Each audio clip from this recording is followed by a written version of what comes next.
Somewhere over the rainbow, way up high, there's a land that I heard of once in a lullaby.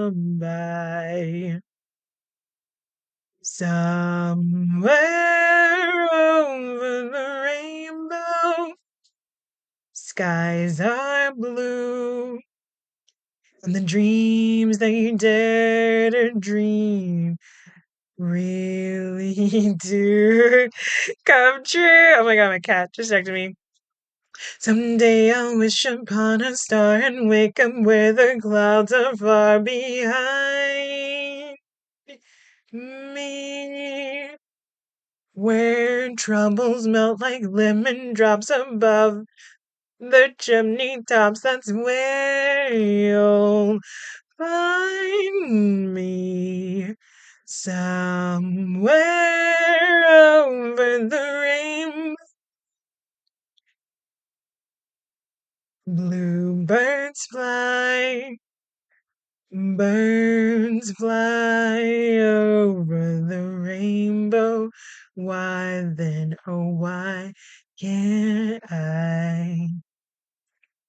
If happy little bluebirds fly beyond the rainbow, why, oh, why can't I?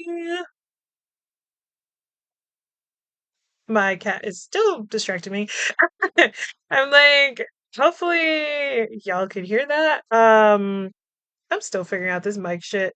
I am recording late, very late. I'm recording the day this should have got published and probably publishing this really late. Um, Hi. Hello. Welcome back to another episode of my podcast. Now, what was I talking about? My name is V Noir, and this week I, for some reason, had Over the Rainbow in my head before recording this. I was like, oh yeah, let's why don't we just sing that real quickie? Before I start my pod, because you know what? We like to have fun here. We like to have fun. This week I'm going to talk about Moonstruck, which is this movie from the 80s starring Cher and Nicolas Cage, which is really fun. It's from 1987. I really, really liked it. It was really fun. It was kind of a whirlwind, honestly. I will say, a big thing that was causing me to be late about this episode was like I was still stuck in wanting to talk about horror movies, and I was like, wait a minute, it's now November 14th. Like, I don't have to talk about horror movies anymore. Like, I can talk about whatever movie. Like, obviously, I didn't have to talk about movies leading up to Halloween, but I still was just like, gave myself that constraint and I mostly stuck to it. Or like I did, I talked about movies that were like horror adjacent, like Jawbreaker. I mean, like it's not a dark comedy. I mean, it is and it isn't. Like there's murder and then it is kind of funny.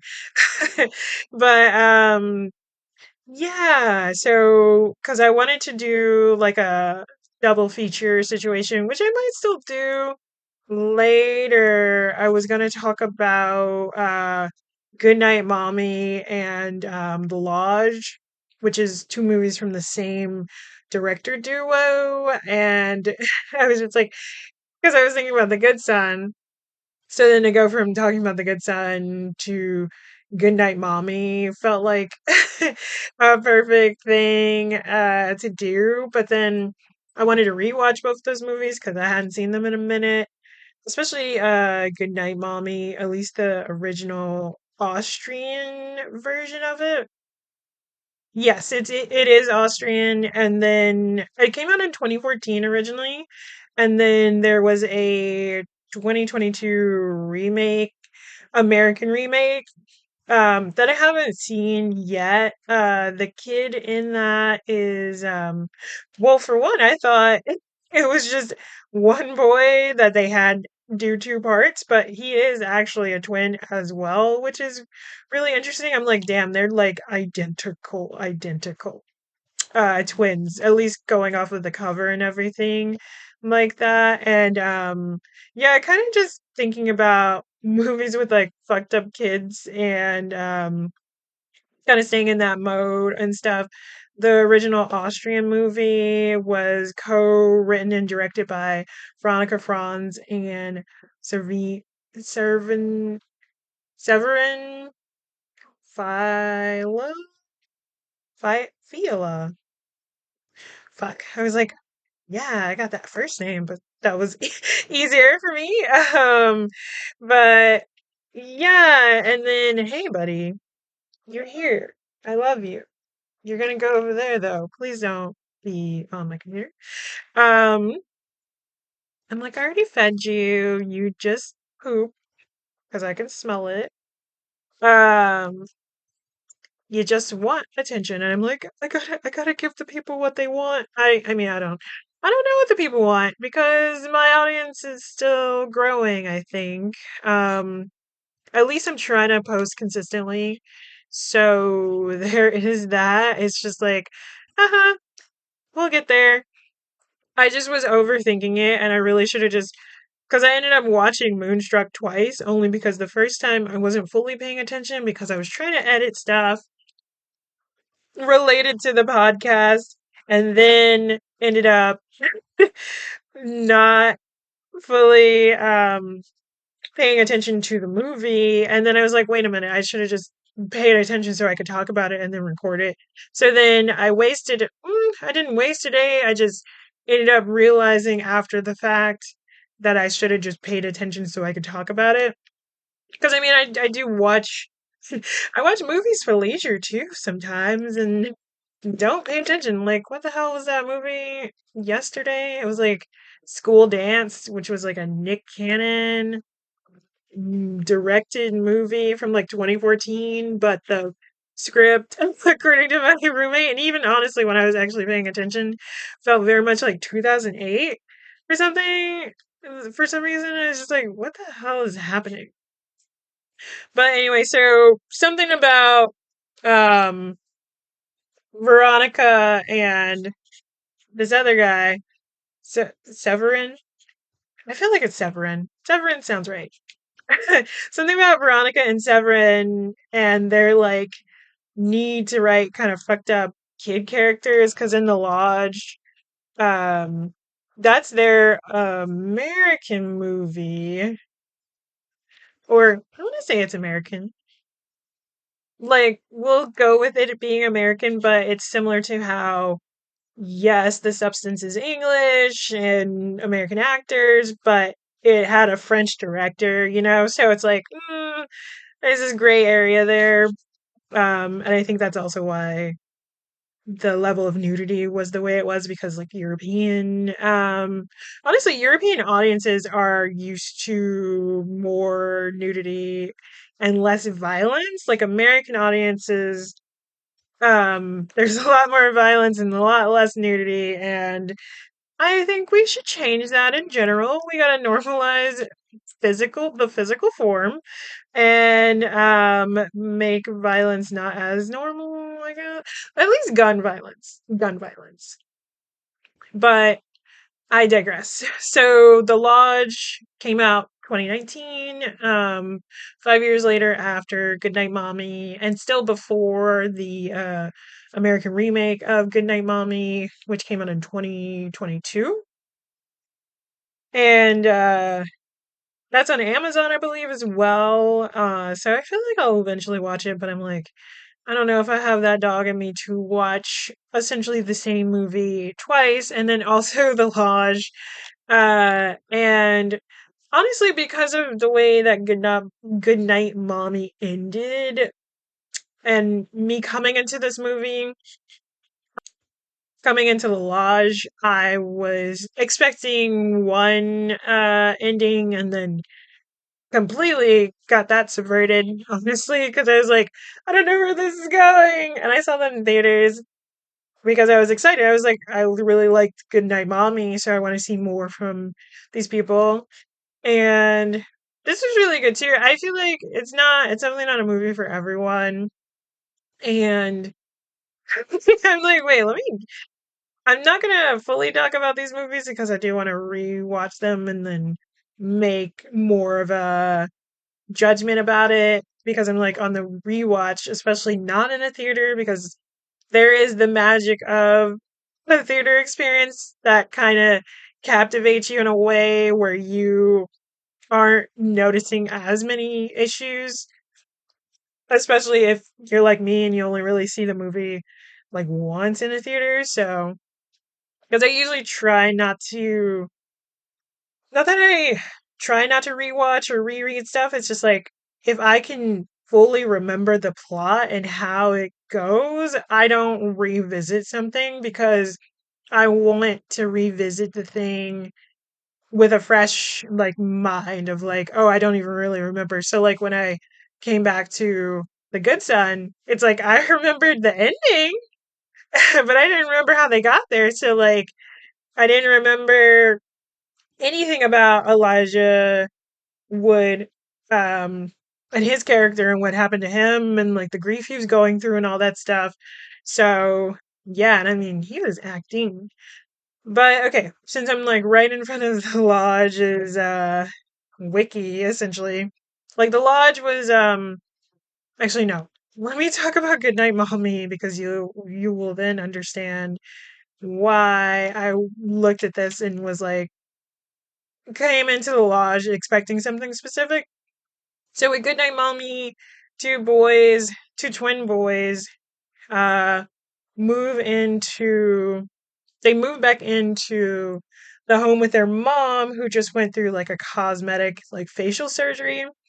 So we don't really fully know what's wrong with her, but she's like fully bandaged and stuff. And it's all shot from the perspective of the kids. So it's really like them dealing with like paranoia, thinking their mom isn't their mom anymore, and like is a maybe an alien or something, like someone evil, like their mom's just been possessed because she's not behaving the way she used to, right? And so these boys end up like sort of tying her up, trying to interrogate her and stuff. And yeah. So it gets kind of crazy. And then there's definitely like a twist. I don't want to really spoil it. I'll probably spoil it when I actually talk about it.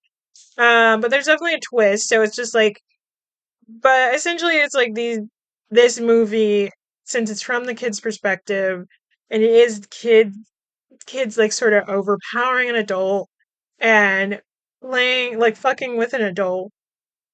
I came into the lodge thinking something similar would happen, and that is kind of exactly what ends up happening, more or less. And again, not to spoil the plot of this either, but with this one, I'm like, oh my god, I'm literally about to say similar things, but it is a brother and sister who move they don't move but they go to a lodge with their new stepmom who uh they're all kind of left there because the dad needs to go off and do something. I forgot, but he's a psychiatrist, and he was actually the new stepmom psychiatrist, and she just came from being in a cult and like got not detransitioned, but deprogramming from the cult,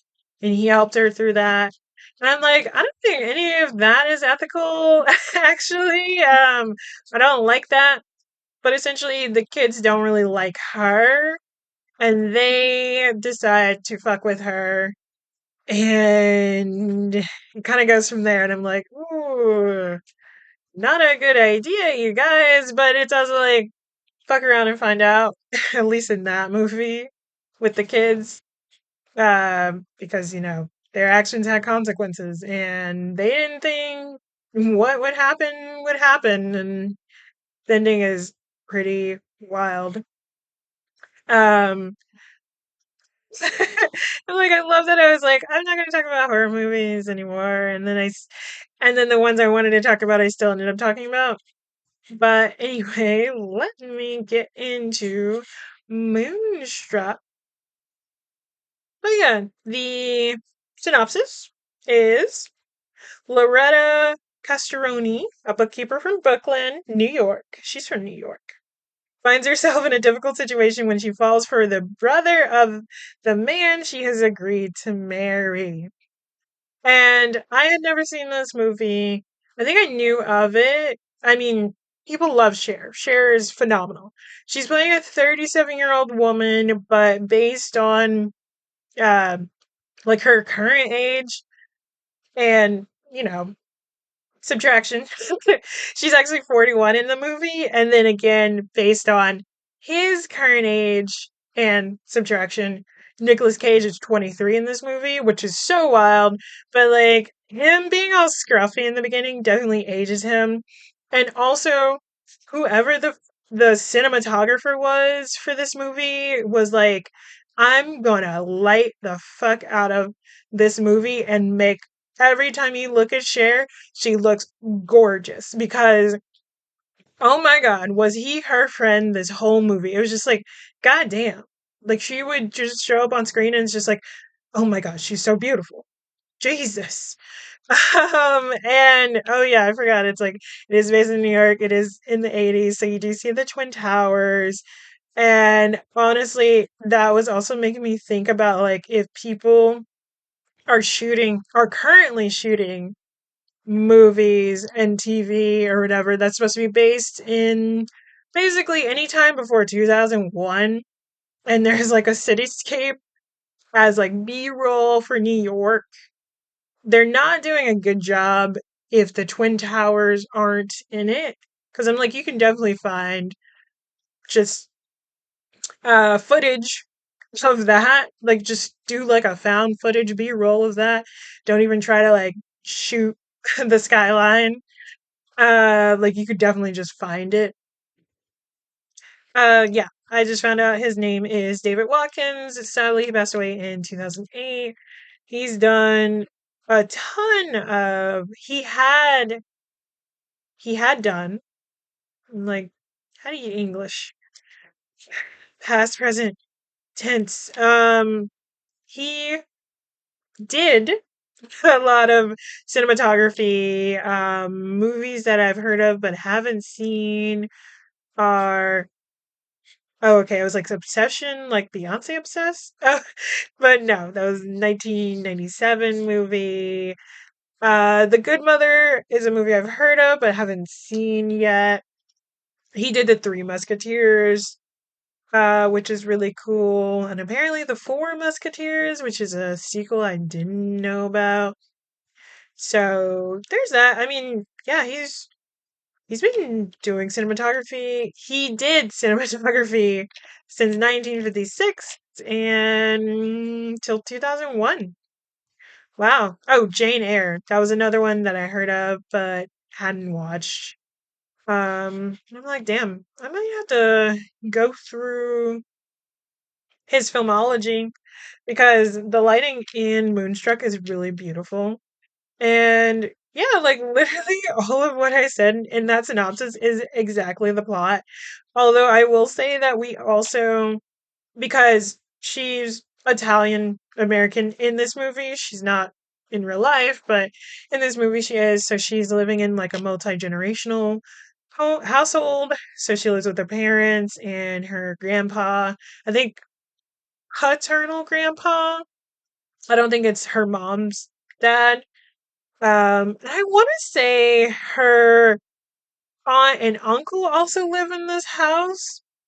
And we kind of see a little bit of sort of her daily life leading up to basically what happens is she gets to propose to by her very, very boring boyfriend at the time. Like he's so boring, but also like just oblivious. Like, it's really bad. Like, so he just randomly is like, let's get married or whatever while they're out to dinner. And she's like, where's the ring? You can't just say that and not like have a ring. And then he's like, well, okay, how about this, my pinky ring? And he gives it to her and she's like, what, you're not even going to get on one knee? Like, get on one knee.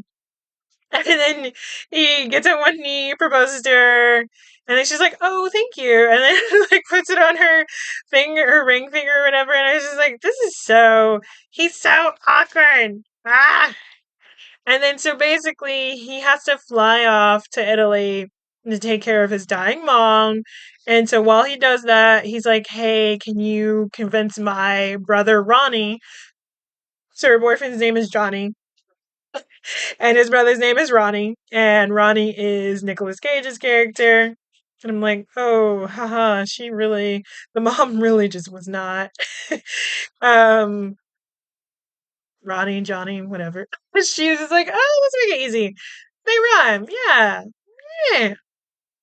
And so she goes off to find Ronnie to invite him to her wedding, and then but there's like bad blood, so the brothers haven't seen each other in like 5 years because there's bad blood. And then Nicolas Cage's character Ronnie describes to her what happened. He works at a bakery, and so he talks about how he Johnny I'm about to mix up their names, how Johnny had came by, and while Ronnie was using the slicer, honestly, right now I think I'm gonna be like, well, Nicolas Cage, because I'm about to confuse both of their names.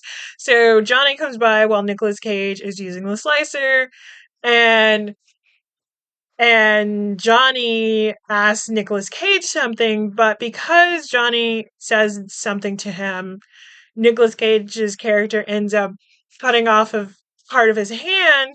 And then after that happened, his fiance walks out on him. And so I feel like I haven't run into a Nicolas Cage meme reel in a while, but like a big one that was popular that I had seen out of context was like, um, I have no hand, I have no bride. He has his hand, he has his bride. I have seen that out of context, and I'm like, oh, here's the context. It's this fucking movie. And so I was like, wow, I didn't think it would happen that soon into the movie either, but that was really funny. I'm like, oh, look at that context. Of seeing where this like sort of iconic clip comes from. But yeah, Ronnie is big depresso and scruffy because of all of this, and Loretta, Cher's character, is just like, why are you like this? Like, calm down or whatever. And she invites herself over to Ronnie's house, and it's just like, I'm gonna make you steak because you need it for your blood because you know, you're not taking care of yourself. And then he gets all fussy, and then they fuck, basically. And so I was like, this again. This movie is basically a whirlwind. It's also a super easy hour 30, and I'm like, oh my god, I'm like, they really don't make movies like this anymore, where like they just get to the point and keep going. Get to the point, keep going. But also just in general, just like these really chill romance film. Because I was gonna call it a romantic comedy, but I'm like, I mean, yes, it's funny, but it's definitely more drama. Because while she essentially ends up cheating on her fiance with his brother, on the flip side, her dad is cheating on her mom with some floozy. And honestly, I don't know. I don't really remember if we know who this woman is, but he is cheating on her mom. And it was just like, what the hell, bro? And we get some of their dynamic a little bit because her mom brings up how stingy he is towards her and not wanting to like spend money or anything like that. And then on the flip side, we see him buying all this expensive jewelry and shit for his mistress. And it's like, oh, so you're just, oh, I hate this, actually. I hate this so much. And at some point, so basically, we're following both Cher's character Loretta and what she's doing in her affair, and then we're following her dad and what he's doing.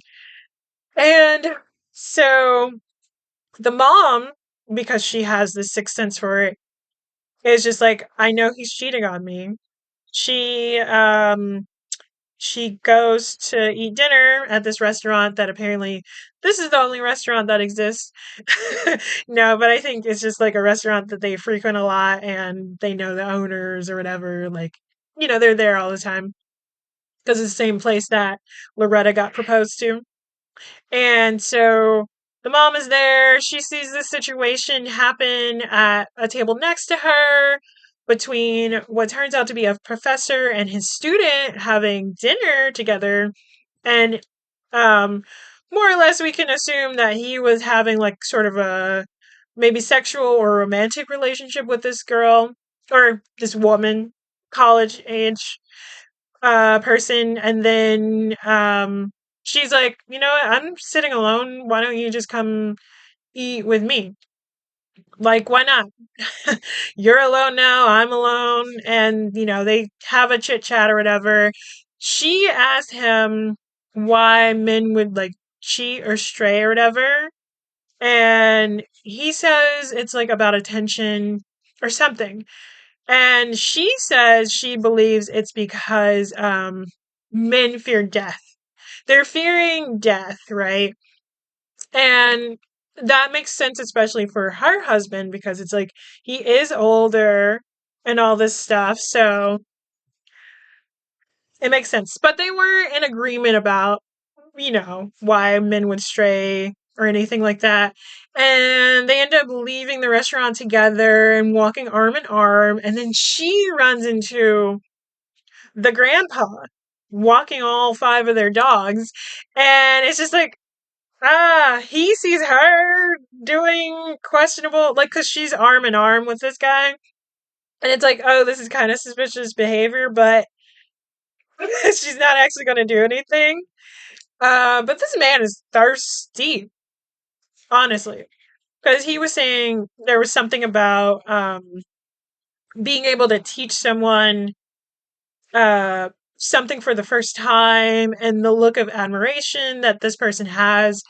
And that's kind of what he's seeking when he is essentially going after people who he fucking teaches. And I'm like, you can find that with anyone, honestly. Like, somebody interested in you will listen to you with interest and ask follow up questions, right? Like, that's like, and this is for people that like their partners and their spouses, right? Like, you legitimately are interested and invested in this person's life, even if what they're doing doesn't align with what you're doing, but you want to be in this person's life, you want to share a life together, you're going to want to hear about their interests and what they're into, what their career is and all this stuff, like um what their topics of interest are. I feel like I keep saying the same thing in different ways. But yeah, and I'm like, you just you gotta get out more, buddy.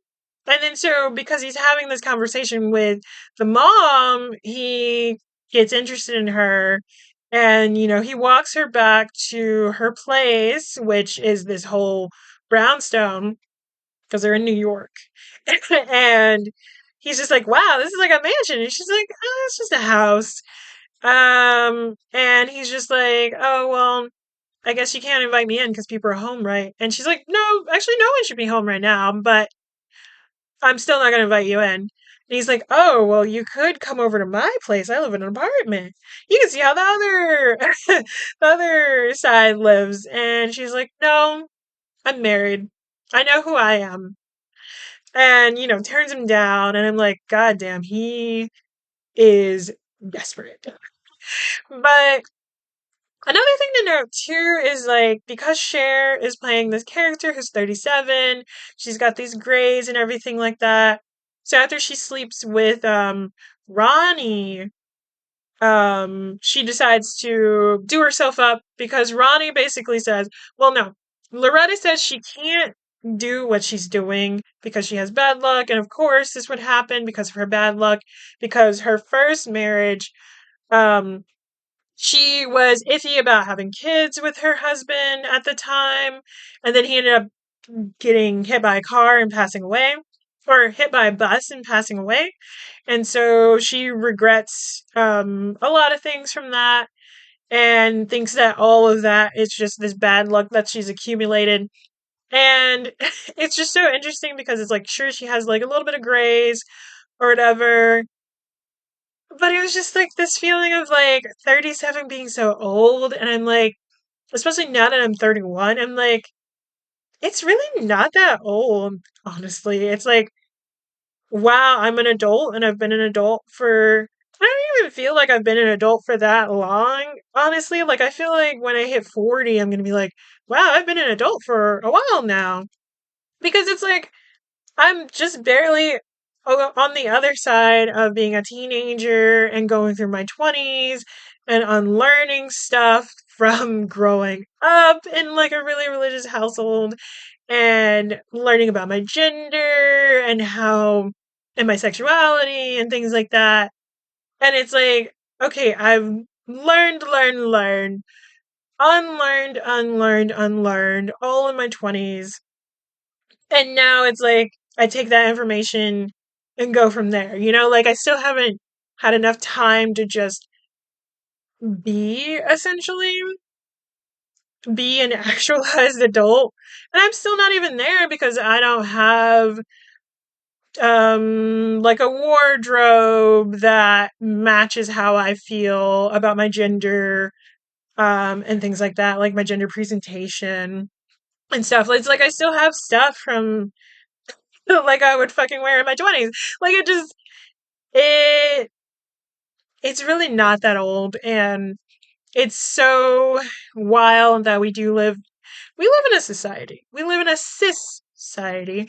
Um but we live in a world where anything past the age of 25 is seen as like geriatric, and it's like that isn't the case. Like when you get here, you're gonna be like, oh, why the fuck was I in such a rush to be on the other side of this? Like literally take your time. It takes so long to even figure out, like if you actually give yourself the time to figure out what you do and don't like, and you're also with someone where you can actually talk about things like that, like, do you actually want to have kids? Do you actually want to have a family? Do you want to even live in a fucking house? Right? Like, some people just want to do a condo situation, live in an apartment. I mean, honestly, with how our fucking economy is, living in an apartment is more likely what a lot of people are going to have to end up doing. It's also like, what do you want to do career wise, right? And it's like, for me, because I've lived with depression for so long and haven't really had the will to live, I hadn't thought about the long term. So now I feel like I'm thinking more about the long term. And it's like, look at all that too. It's like I spent so long being depressed, dealing with suicidal ideation, really just living day to day, that I wasn't thinking about the future. I was just like, let me just make it past this day. Let me keep going, and like depression definitely takes a lot out of you. Honestly, like it took a lot out of me. Like I was exhausted all the time because I'm like mentally fighting off the urge to kill myself, and yeah, and I feel like that's wild to say, but it's like that's the reality, like I don't want to feel, I don't want to, I'm not going to regret the time that was lost because of all of that, because I still have the rest of my life ahead of me. And I'm thankful for that. Oh my God, my boy is up here again. He's been meowing at me. What do you want? I wish I could speak cat. But yeah, no, it's like I'm thankful for that. And I'm also like, I'm doing like a career pivot in a way because I'm getting into filmmaking. I know I don't really want to do um narrative film, like not traditional narrative film because it's like I love lighting. Low key lighting is my favorite. I'm like, well, it's so dramatic. I love it. I fucking love it. But honestly, I feel like I would do more shorts or music videos or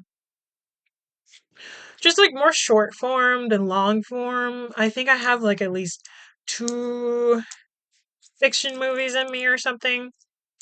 But otherwise, I definitely think I'm going to do more experimental things, which I'm very excited about.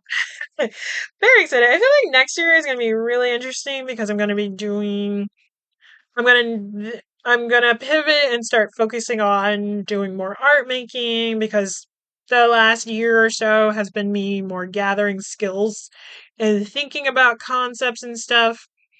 Because for me, especially after doing my undergrad, um, conceptualizing an idea takes a lot of time, a long time for me. But as soon as I have the idea and figure out how I'm going to do it, the execution is really fast. So it'll be like, oh yeah, I spent all this time thinking about something, but as soon as I'm done, like as soon as I'm convinced, I'm like, yeah, let's do it. So I kind of do that, like I do that with buying stuff, I do that with my hair, um, things like that. I really think about it, and then when I'm like, yeah, no, let's just fucking go, let's fucking do it. I just fucking do it. So yeah, what was I talking about? Now, what was I talking about? Literally. Going back to Loretta and Ronnie. I want to say it's Ronnie. Ronnie, not Johnny. Yeah, Ronnie. So he says to her after they slept together, because she's just like, I can't do this, I'm marrying your brother. He says, what, let's go to the opera. Like, I could die if we could just go to the opera and just humor me this once and like I can move on. Like I swear, I can move on. And honestly, I really loved like he was pining and felt very earnest and I don't know, I'm like, damn. Passionate. There we go. I was like, what's the fuck another fucking word? Very passionate and in love with her right off the bat. Well, after their first interaction. And I'm like, damn, where the men at like this? But or like I just want to see that more in movies. I'm like I feel like I just said like so many times. It feels as though we're at a time where it's just more popular to like hate women or women in films, and I'm like and like actively hate them. And I know that people will be like, "Oh no, I don't hate," and it's just like misogyny or whatever. And it's like, no, but do you legitimately like your partner? Like in a lot of ways, whenever I see like those male podcasters or whatever talking about like using the using the phrase "fucking females" first of all, um, and all this stuff. It's just like, are you even like sure you're sexually attracted to a woman, but are you romantically attracted to them? Because if being with a woman is all about sex to you, just don't even fucking be with them. Like literally don't because you're not even thinking of women as people. You're thinking of them as a sex toy. Like move on. Like literally just be with your bros if you can't even fucking like entertain a conversation with someone. Like, there's so many fucking people out here. Like, you don't have to put up with someone just because you want to fuck them. Like, literally, there's so many people. Literally, go meet someone else. Like, I'm tired. Don't settle for less. I don't know why I sounded like that just now, but either way, so she's a bookkeeper. She does bookkeeping for her aunt and uncle, and she took the money from them, but then got distracted, decided to do her hair, pluck her eyebrows, get her nails done, get a whole new outfit for the opera. And then we see Ronnie as well. He's done up. He's not as scruffy looking. He looks good. My fucking roommate was calling him handsome Squidward, but like in the best way. Like Nicolas Cage this time looks like handsome Squidward, but in the best way. And I'm like, oh my god, you're so funny. And um, yeah, and I'm like, they're just so in love with each other, and it was really cute and wholesome. And they're at the opera, and at the end of the opera, guess who Loretta runs into? Her dad with the mistress. So, and then they're both just like, yeah, no, I didn't see you, actually, because her dad's like, who the fuck is this? And she's like, his brother, ha ha ha ha. He's like, yeah, no, no, I don't, yep, I didn't see you, you didn't see me, whatever.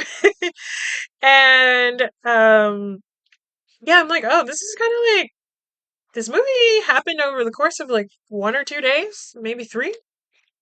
So the next day, of course, Loretta, oh, wait, actually, before that, Johnny comes back and stops at Loretta's house to like try to talk to her. And oh my god, he almost fucking leaves his suitcases. Like, he literally brings his suitcases over to the taxi, gets in the taxi, doesn't put his suitcases in the taxi, and is just like, please. And I'm like, I can't deal with this. Pay attention. Like, if he's like this with everything, I would not be able to do that. I could not. I could not. And he makes it to her house, talks to the mom. Then the mom asks him why why a man would, stray or anything like that. And he also says the same thing of like, oh, he is afraid of dying. He's afraid of death. And she's like, yes, exactly. Exactly, exactly. And her husband shows up, the mom's husband shows up, and he's just like, I don't want to talk about it. I don't want to talk about anything. And and this is like him coming back from the opera. And the dad's just like, yeah, no, I don't think she's gonna be here tonight. I don't want to talk about it. Being all suspicious. And the mom's just like, you don't want to talk about fucking anything. Ever. And Johnny decides to leave and is like, I'll just come back in the morning, tell Loretta or whatever that I'll be back. Loretta shows up in the morning, literally shows up in her outfit from the opera, and then her mom is just like, hey, yeah, so Johnny's coming in the morning. And she's just like rushing and stuff to get out of her outfit. And her mom's just like, you have fucking love bites on your neck? Like, what the hell are you doing? And so someone shows up. It's Ronnie. And it's like, oh, panic. Oh my gosh.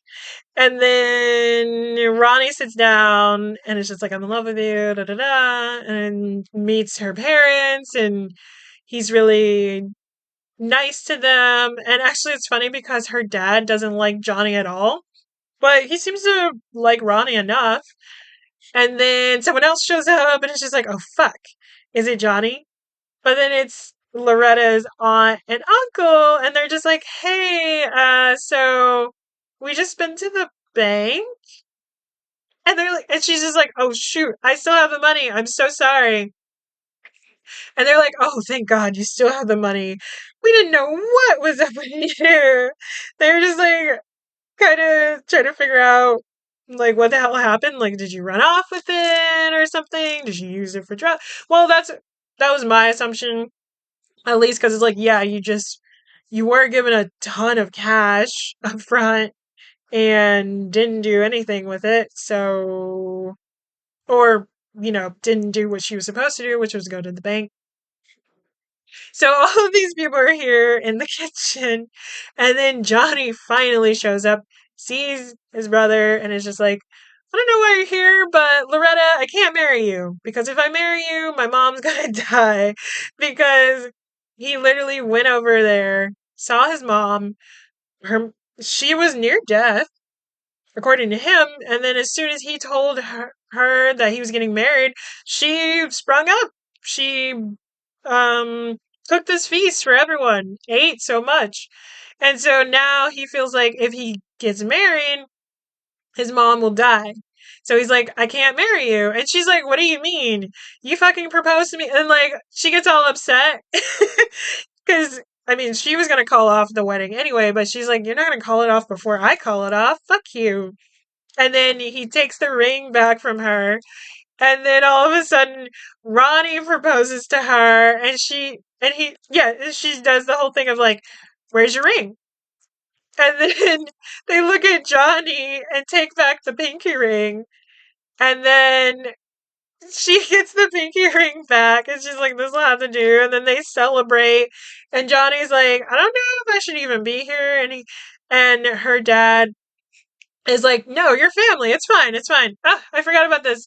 But before Johnny showed up, um, it was right after Ronnie showed up. The mom is just like, stop seeing her to the dad. He gets up, slams his fist down, and is just like, okay. And that kind of resolves that side plot.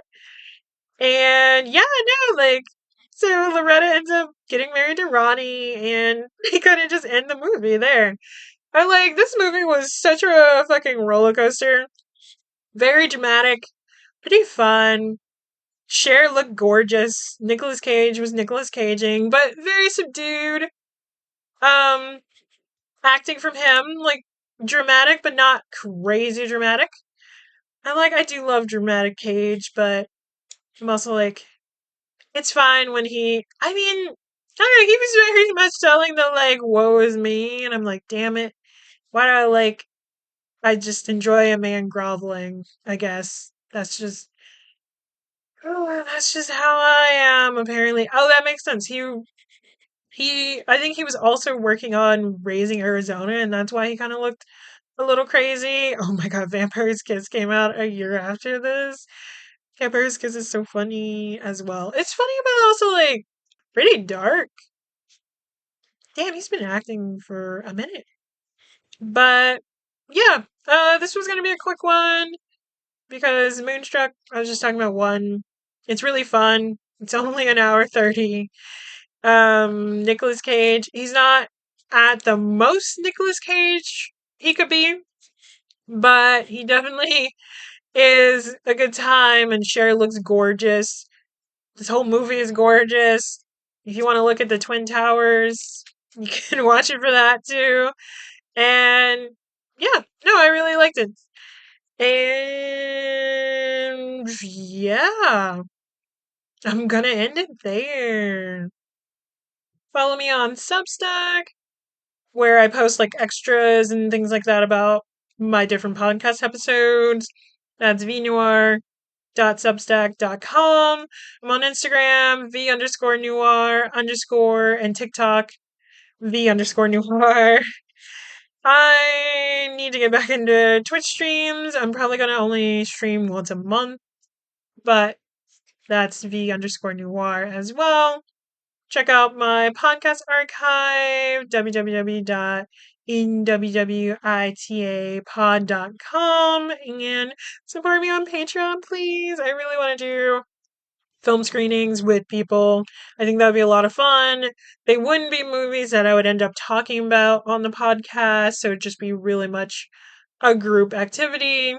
I hope to screen movies that are like hard to find or like a part of my growing personal collection of film, or just like maybe they're streaming and I'm using something to share it with you all. And yeah, I will see you all next time. Bye.